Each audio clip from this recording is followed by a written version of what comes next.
بسم اللہ الرحمن الرحیم۔ عام طور پہ ہم یہ سمجھتے ہیں کہ جو زہر ہے اس کا تعلق انسان کے صرف اس سے ہوتا ہے کہ انسان کھائے گا تو انسان مر جائے گا، جبکہ اس سے زیادہ خطرناک زہر ہمارے لہجے اور ہماری زبان اور ہماری بول چال میں ہوتا ہے۔ اس پر ایک واقعہ میں آپ سے عرض کرتا ہوں کہ ایک عورت ایک حکیم کے پاس گئی، اور حکیم سے چونکہ ایک تعلق تھا تو ان سے کہا کہ میں آپ سے الگ سے ملنا چاہوں گی۔ تو انہوں نے کہا چلے ٹھیک ہے۔ الگ سے ملاقات ہوئی تو اس عورت نے کہا کہ میں آپ کو خیرخواہ سمجھ کر آپ کے پاس آئی ہوں کہ آپ میرا مسئلہ حل کر دیں گے۔ تو اس نے کہا کہ ٹھیک ہے، آپ بتائیں کیا مسئلہ ہے۔ تو عورت کہنے لگی کہ اصل میں میری ساس جو ہے وہ بہت مجھے پریشان کرتی ہے، اس لیے میں چاہتی ہوں کہ آپ مجھے نا زہر دیں کہ میں اپنی ساس کو کھلاؤں اور وہ مر جائے، لیکن اگر ایسا زہر ہوگا کہ فوراً مر جائے تو اس کا حرف تو مجھ پر آ سکتا ہے، اس لیے ایسا زہر دیں جو آہستہ آہستہ اثر کرے، یعنی سانپ بھی مر جائے لاٹھی بھی نہ ٹوٹے۔ تو حکیم صاحب نے بات سنی اور کہا ٹھیک ہے، یہ آپ لے جائیں، ایک ایک قطرہ روزانہ ڈالتے رہیں اور ان کو پلاتی رہیں، لیکن ایک نصیحت میری مان لیں۔ تو انہوں نے کہا وہ کیا؟ وہ یہ ہے کہ آپ نے اپنی ساس سے اب تعلق اچھا کر لینا ہے، خوب اچھے طریقے سے ان کی خدمت کرنی ہے، خوب خاطر تواضع کرنی ہے، اور بہت پیارے انداز سے، میٹھے انداز سے ان سے بولنا ہے، تاکہ ذرہ برابر بھی آپ پر یہ شبہ نہ آئے کہ آپ نے اس کی ساس کو قتل کیا ہے، آپ نے اپنی ساس کو قتل کیا۔ وہ عورت چلی گئی اور روزانہ قطرہ ڈال کر پلاتی رہی، اور ساتھ ساتھ رویہ بڑا بدل گیا۔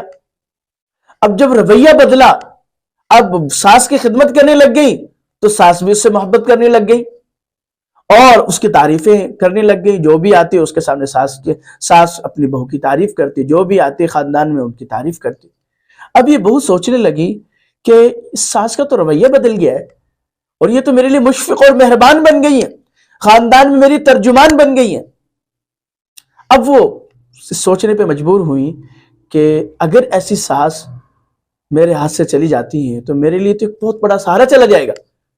مہینہ ڈیڑھ مہینہ گزرا، اب وہ عورت دوبارہ حکیم کے پاس آئی اور آ کر کہنے لگی، اب پریشان بھی تھی کہ ایک زہر جس کو ڈیڑھ مہینے تک اپنی جو ہے نا ساس کو پلاتی رہی تو اس کا اثر تو ہوگا نا جی۔ خیر ان کے پاس آئی اور کہنے لگی کہ اب مجھے اس کا تریاق چاہیے، کیونکہ میں نہیں چاہتی کہ میری ساس جائے۔ پوچھا کہ بھئی پہلے تو آپ ہی تیار تھی۔ کہا اصل میں بات یہ ہے کہ پہلے وہ مجھ سے نفرت کرتی تھی، اب تو مجھ سے وہ میری ماں کی طرح محبت کرتی ہے، اس لیے آپ ایسا کیجئے کہ آپ اس زہر کا تریاق دیجئے تاکہ میری ساس زندہ رہے۔ حکیم صاحب نے بڑا خوبصورت جواب دیا جو سننے کے قابل ہے۔ وہ کہنے لگے کہ بیٹی، تو جب تم نے مجھے یہ کہا تھا کہ میں اپنے خیرخواہ سمجھ کر آپ سے بات کر رہی ہوں، تو میں نے بھی اپنی بیٹی سمجھ کر آپ کو جو ہے وہ یہ عمل دیا تھا، اور یہ جو میں نے آپ کو قطرے دیے تھے یہ زہر نہیں تھا بلکہ ایک طاقتور غذا تھی۔ تو وہ حیران ہوگی لڑکی کہ حکیم صاحب آپ نے کیا کیا؟ تو حکیم صاحب کہنے لگے بات یہ ہے کہ ضرور جو ہے زہر تھا، لیکن وہ زہر آپ کے رویوں میں تھا۔ اب آپ نے وہ زہر آلود رویہ ختم کر دیا، میٹھا رویہ اپنا لیا تو وہ زہر ختم ہو گیا، اور جس کا نتیجہ یہ ہے کہ آپ اپنی ساس سے خوش ہیں، اس لیے آپ اپنے رویوں میں تبدیلی لائیں، اس لیے کہ زہر رویوں میں بھی ہوتا ہے، جھگڑے ان رویوں ہی کی وجہ سے ہوتے ہیں۔ اللہ پاک مجھے اور آپ کو صحیح سمجھ نصیب فرمائے۔